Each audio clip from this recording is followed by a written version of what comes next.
Sa pahayag ni Gaga de la Cruz naman ay hindi natin sure kung ang boy true sa kanya marami nang nangyari sa ganito sitwasyon baka paiyakin ulit ang puso mo babae kwa sa'yo kaya mag-enggat ka wag basta-basta tudo bigay nasa huli ang pagsisisi. Babaeng nag-move sa Siargao nakabingwit ng AFAM. Isa sa mga niloko at pinagpalit at sa moving on process ng sakit na nararamdaman mo sa nakaraan. Viral ngayon itong babaeng nag-unwind at nag-move on sa Siargao.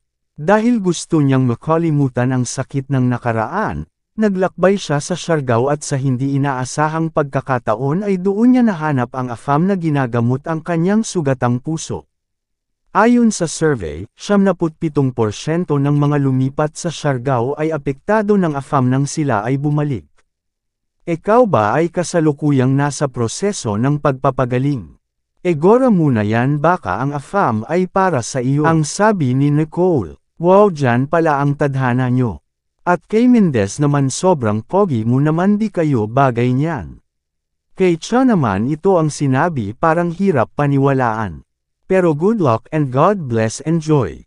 Kay Gina naman ay magiging 4 ever kayo niyan pag iyan e galing kay Lord o bigay niya sayo. Ayon kay Mickey mamaga ang bore mo dyan.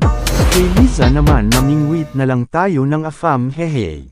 Kay Gaga Carino naman ay hindi natin sure kung ang boy true sa kanya marami nang nangyari sa ganito sitwasyon baka paiyakin ulit ang puso mo babae kwa sa'yo kaya mag-enggat ka wag basta-basta tudo bigay nasa huli ang pagsisisi.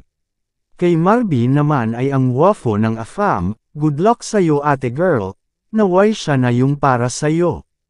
Kay Jean naman congrats gusto talaga ng AFAM mga matured kalimitan sa AFAM yung ka-age level nila. Nakakalungkot naman ang sinabi ni Fedy sana ako rin ganun kasi wala akong swerte sa Pinoy palagi rin akong pinapaasa sa wala broken hearted ako congratulations. Kay Iris naman ay ang gwapo pa ang binigay sa'yo ni God wow God is good po sana siya na talaga respetuhan at mahalin ka ng tudo-tudo. Kay Bagnot naman ay walang hadlang ang mataas na edad ko nagmamahalan kayo. Kay Lorna naman 0 na miligramo bahala panandiyan lang ang saya king ganito kapogi, imka sana all man sad taani io. Dapat mag-date bar ka masawa yung AFAM sa sobre tama maumay hahaha.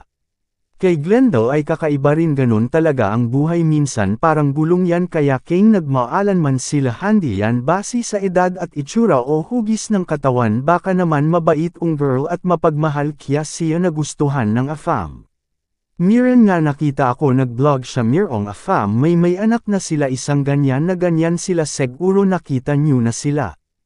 Okay lang yan wala sa edad ang pag-ibig, dapat happy lang po tayo kung ano ang tagumpay ng bawat isa.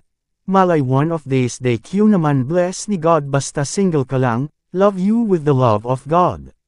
Mr. Kasagpa here subscribe muna yan para updated ka sa panibagong videos maraming salamat po.